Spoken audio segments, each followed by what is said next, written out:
कर बाळा माझी एवढी तुला मदत, गरीबाचं लेकरू आहे तू.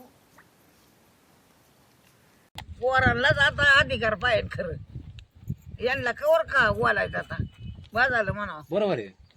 हा यांचे पोर आमदार कामदार बरोबर आहे. हे उभं राहत्यात, आपल्याला टाकले माग तेवढ्या पुरती. परत कोण पुसत नाही न बघत नाही कोणाक.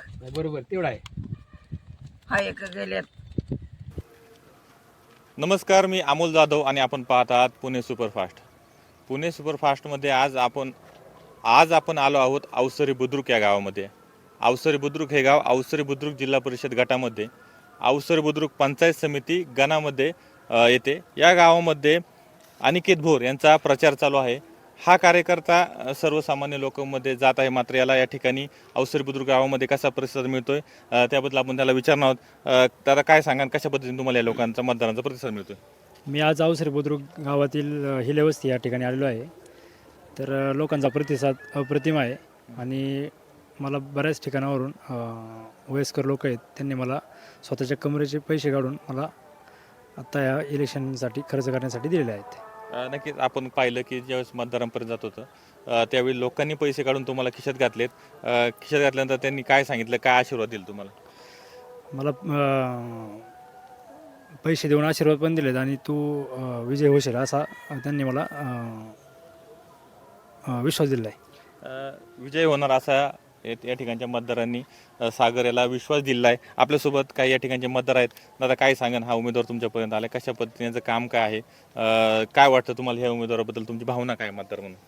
गेल्या आता आपण काही दिवसांपूर्वी पाहिलं आपण की आता केंद्रामध्ये सुद्धा भाजपचं सरकार आहे, महाराष्ट्रामध्ये सुद्धा भाजपचं सरकार आहे.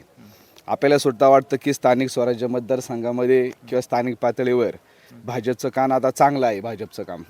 त्याच्यामुळं मला तरी वाटतं की पंचायत समितीमध्ये त्या ठिकाणी अनिकेत उर्फ सागर व संत भोर ह्या उमेदवाराला त्या ठिकाणी अवसरी बुद्रुकचा चांगल्या प्रकारचा प्रतिसाद आहे आणि पाठिंबा आहे.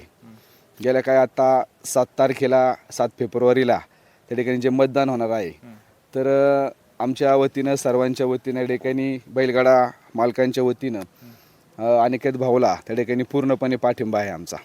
ठीक. ह्या ठिकाणची लोक कशा पद्धतीने उभे राहतील, काय वाटतं तुम्हाला? जन्म त्या ठिकाणी आघाडी मिळेल का? 100% मिळू शकते आघाडी. कारण का महाराष्ट्रामध्ये आपण पाहिलं तर प्रत्येक ठिकाणी भाजपचं सरकार आलेलं आहे आणि वास्तविक पाहता भाजप सरकारचं जे काम आहे ते अत्यंत विकासाची कामं अत्यंत चांगल्या प्रकारची झालेली आहेत. जे आपण पाहिलं की गोरगरिबांसाठी आणि स्थानिक पातळीवर बॉटम तिथं प्रत्येक ठिकाणी भाजप सरकारचं जो निधी आहे तो पूर्णपणे पोचलेला आहे. त्याच्यामुळे मला तरी 100% खात्री आहे की येणाऱ्या इलेक्शनमध्ये स्थानिक स्वराज्य संस्थेमध्ये भाजपचा जो प्रत्येक ठिकाणी असणारा उमेदवार आहे त्याला प्रचंड बहुमत प्राप्त होईल आणि मतदार 100% त्यांचा विचार करेल. तुमचं नाव सांगा. माझं नाव आहे विकास पांडुरंग हिले. दादा, तुम्ही या ठिकाणी मतदार आहात, काय वाटतं या उमेदवाराबाबत तुम्हाला? विकासाची कामं चांगली चालू आहेत ना, त्यामुळे वाटतं सरकारच्या पाठीशी असलं पाहिजे सगळ्यांनी. तुम्ही काय करता? मी घरी शेतकरी आपलं शेतकरी आहे तुम्ही. शेती करतो. हे जे लोकांमध्ये हे जे विरोधी पक्ष आहे सांगतात ते की भाजप कुठंतरी शेतकऱ्यांच्या विरोधात निर्णय घेते किंवा काय घेते, शासनाच्या योजना तुमच्यापर्यंत आल्यात काय? तसं काही नाही, सगळी योजना आहे शासनाच्या चालूच आहेत ना. भाजप सरकार आहे ते सरकारच करते ना सगळं. आणि शासनाने काय कोणाच्या विरोधात काही केलंच नाही ना, प्रगतीच केली आतापर्यंत. त्याच्या आधी कुठं काय होतं? सरकार शेतकऱ्यांच्या फायद्याचं आहे का? हे फायद्याच आहे ना. फायद्याचं आहे. हां, आपल्यासोबत ठिकाणी तुम्ही फिरताय, आज सागरसारखा एक सर्वसामान्य घरातल्या उमेदवाराच्या पाठीमागे तुम्ही त्याला संधी दिलीत, कशा पद्धतीने त्याला निवडून आणण्यासाठी प्रयत्न करणार आहे? सर्वात प्रथम मी भारतीय जनता पार्टीचा आभार किंवा ऋण व्यक्त करतो. एक छोट्याशा कार्यकर्त्याचा विचार करून आमच्याकडे एक प्रथा आहे की सर्वसामान्य कुटुंबातल्या छोट्या कार्यकर्त्यांना सुद्धा न्याय देण्याचं काम होतं. आपण पाहिलं बऱ्याच ठिकाणी एखाद्या व्यक्तीला उमेदवारी नाही मिळाली तर तो बंडखोरी करून दुसऱ्या ठिकाणी जाऊन लढतो. तसं कुठल्याही प्रकारचा संदेश आमच्या पक्षामध्ये आलेला नाही आहे. हे आमच्याकडं असलं वळण आहे आणि आम्हाला दिलेले समर्पणाची भावना आहे. ह्या भावनेतनं आमच्याकडे असं असतं की एखाद्या व्यक्तीला तुम्ही जर उमेदवारी दिली तर तन मन धनाने आम्ही त्या सगळ्या कार्यकर्त्यांच्या पाठीशी उभा राहून आम्ही जोमाने काम करून त्यांना निवडून आणणार आहोत. ठीक, जोमाने काम करून निवडून आणणार असं या कार्यकर्त्यांचं म्हणणं आहे. आपल्यासोबत सागर उर्फ अनिकेत आहे. दादा, सर्वांमध्ये लोक तुझ्या खिशामध्ये लोकांनी पैसे घातले, काय सांगा, त्यांचा विश्वास सार्थ करशील का? येणाऱ्या काळामध्ये भविष्यात कशा पद्धतीने काम करणार आहे तू? 100% मी जो आता लोकांनी माझ्यासमोर जो विश्वास दर्शवला आहे, अजून तर निवडणूक व्हायची आहे, विजय व्हायचा आहे, पण विजय हो पराजय हो काय हो, मी लोकांच्या सेवेत 100% असणार आहे. कारण मी आता तुळशीपत्र ठेवूनच याच्यात पडलेलो आहे.